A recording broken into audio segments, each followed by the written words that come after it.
वही दिख रहा है। जब कोई एक अधिकारी मुख्यमंत्री के दो दो बार कहने के बाद संसदीय कार्य मंत्री और शिक्षा मंत्री भी सदन में ये बात कह दिए, उसके बावजूद अगर बात नहीं सुन रहा है तो इससे तो हम यही मानेंगे कि ये सरकार जो है वो ऊर्जाहीन है, शक्तिहीन है। नहीं, डर गए की बात नहीं है। सरकार अगर इतनी रिजिड है तो कई शिक्षकों ने तो भरा भी नहीं है, कई शिक्षकों ने अप्लाई किया, कई शिक्षकों ने अप्लाई नहीं किया है। और जो सरकार कह रही थी कि मामूली सी परीक्षा होगी, कल हमने देखा कि जो परीक्षा से बाहर निकल रहे थे शिक्षक, वो कह रहे थे कि बीपीएससी पैटर्न का हम लोग को सवाल दिया गया।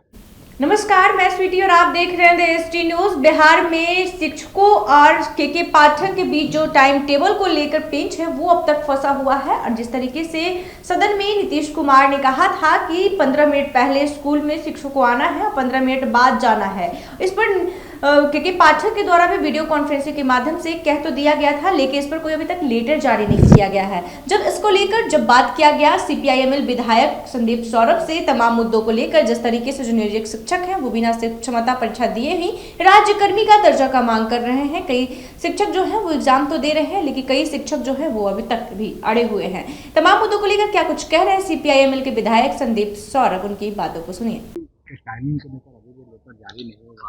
देखिए, ये तो दुर्भाग्य है कि 3 बार सरकार की तरफ से सदन में आश्वासन देने के बाद अभी तक लेटर जारी नहीं हुआ और सिर्फ मुंह से कह दिया गया। मैंने सुना है कि के पाठक ने मुंह से बयान दे दिया कि भाई हम 10 से 4 करेंगे, लेकिन लेटर जारी अगर नहीं हुआ तो लागू नहीं हो रहा है।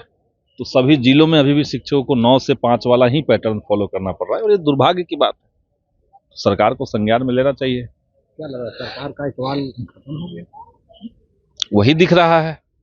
जब कोई एक अधिकारी मुख्यमंत्री के दो दो बार कहने के बाद संसदीय कार्य मंत्री और शिक्षा मंत्री भी सदन में ये बात कह दिए, उसके बावजूद अगर बात नहीं सुन रहा है तो इससे तो हम यही मानेंगे कि ये सरकार जो है वो ऊर्जाहीन है, शक्तिहीन है, इनका इकबाल खत्म हो गया। आप लोग लगातार लड़ाई लड़ रहे थे, अब क्या होगा? ये हम लोग तो इसको लेकर के, अब जनता भी देखिए देख रही है। हर दिन तो सदन को इसके चलते स्थगित नहीं किया जा सकता है, लेकिन जनता देख रही है कि किस तरीके से नीतीश सरकार में अफसरशाही हावी है।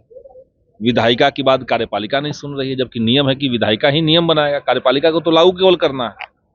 तो ये तो बिहार की जनता भी देख रही है, सब लोग देख रहे हैं। क्षमता परीक्षा जो था, पूरे नियोजित शिक्षक विरोध कर रहे थे, आखिर वो सब एग्जाम दे रहे हैं, क्यों लग रहा है कि के पाठक वो सब डर गए हैं? नहीं, डर गए की बात नहीं है। सरकार अगर इतनी रिजिड है तो कई शिक्षकों ने तो भरा भी नहीं है, कई शिक्षकों ने अप्लाई किया, कई शिक्षकों ने अप्लाई नहीं किया है। और जो सरकार कह रही थी कि मामूली सी परीक्षा होगी, कल हमने देखा कि जो परीक्षा से बाहर निकल रहे थे शिक्षक, वो कह रहे थे कि बीपीएससी पैटर्न का हम लोग को सवाल दिया गया। ये तो बात नहीं थी, ये तो तार्किक ही नहीं है। कि हमने तो यही कहा था कि जो शिक्षक जिस कक्षा को पढ़ा रहे हैं या जिस विषय को पढ़ा रहे हैं, उसी विषय से उसी कक्षा का सवाल उनसे पूछना चाहिए था। लेकिन जानबूझ करके नियोजित शिक्षकों को प्रताड़ित करने के लिए, उनको अपमानित करने के लिए, उनको फेल दिखाने के लिए बीपीएससी का पैटर्न लागू कर दिया है। परीक्षा के चेकिंग के नाम पर लोगों से नाक के नथिया, कान के बाली, तमाम चीज हैं जो खुलवा। देखिए कितना गलत है ये सब।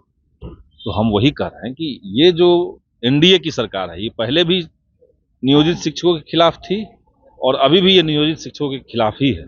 परीक्षा सरकार से बातचीत करेंगे जिस तरीके से जो क्षमता परीक्षा में जो विरोध किया गया था? हम लोगों ने तो बात की, तो सरकार का कहना है कि मामूली परीक्षा ले रहा है। हमने तो ये भी कहा कि 3 जिलों का विकल्प उसमें से हटा दीजिए, सारी परीक्षाएं को आप ऑफलाइन लीजिए, डिपार्टमेंटल परीक्षा लीजिए और ये घोषणा कीजिए, लेटर ला करके कहिए कि इसमें से किसी को कोई नौकरी से निकाला नहीं जाएगा। परीक्षा के नाम पर ठग दिया गया नियोजित।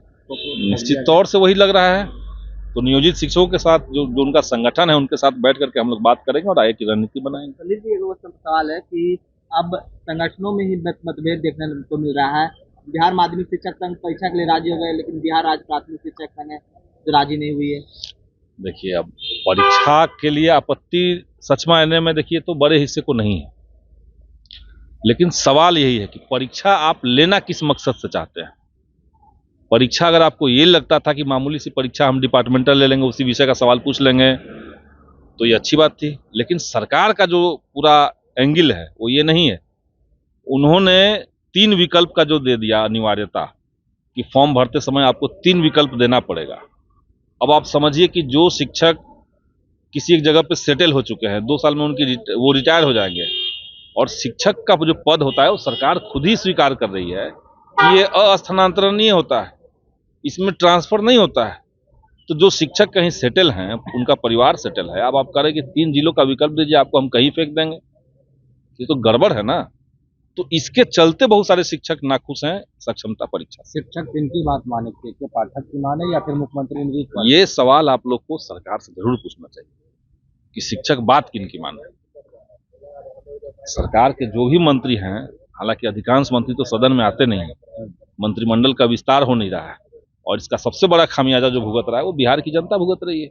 उनको पता नहीं कि हमारे विभाग का असली मंत्री कौन है। सब प्रभारी मंत्री से काम चल रहा है, एक एक जो है मंत्री वो 8-8, 10-10 मंत्री बने हुए हैं और इतने समय से चल रहा है। तो इनको तो मंत्रिमंडल का तुरंत विस्तार भी करना चाहिए, लेकिन वो भी रुका हुआ है। अब एसएस के पाठक अब जो कॉलेज के वीसी होते हैं उनके से बैठक कर रहे हैं, जो राज्यपाल के पाठक असल में उनको हीरो बनने का चस्का लगा हुआ है, और जो उनके विभाग की सीमा है उसको वो नहीं समझ पा रहे हैं। जैसे आप देखिए, हम लोगों ने मांग उठाई थी विधानसभा के अंदर, मैंने एक क्वेश्चन डाला था कि ये जो बिना टेंडर का आपने आउटसोर्सिंग एजेंसियों को ठेका दिया है, तो इसको किस नियम से आपने जायज ठहराया, किस नियम से आपने ये किया है।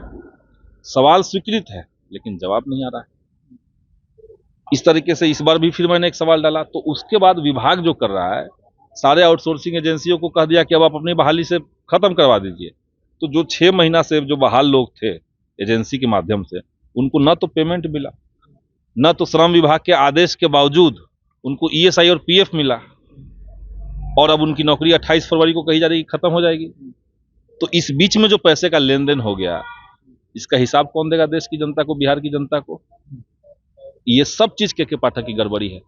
उसी तरीके से उन्होंने नियम बना दिया कि कॉलेज में गेस्ट फैकल्टी ठेका कंपनी लाएगी और पेमेंट सरकार नहीं देगी, पेमेंट बल्कि कॉलेज देगा। तो यानी कॉलेज से, स्कूल से पूरा जो उसका पैसा है उसको आप निकालना चाह रहे हैं आउटसोर्सिंग एजेंसी के माध्यम से, और निकाल करके अपनी जेब में डलवा रहे हैं आउटसोर्सिंग एजेंसी के माध्यम से। तो इसलिए ये सब गलत है। आपने साफ तौर पर सुना कि सीपीआईएमएल के विधायक संदीप सौरभ ने क्या कुछ कहा। उन्होंने सीधे तौर पर कहा कि जिस तरीके से जो ट्रांसफर का लेटर होता है वो तो जल्द जारी कर दिया जाता है, लेकिन अब तक जो शिक्षकों के आने की समय है को लेकर, जाने की समय को लेकर अब तक कोई लेटर जारी नहीं किया गया है। वही सक्षमता परीक्षा को लेकर भी उन्होंने कहा कि कई शिक्षक जो है वो भी सक्षमता परीक्षा नहीं देना चाहते हैं, डायरेक्ट वो चाहते हैं कि हमें राज्यकर्मी का दर्जा मिले। ऐसे ही तमाम खबरों के लिए देखते रहे देश टी न्यूज़। धन्यवाद।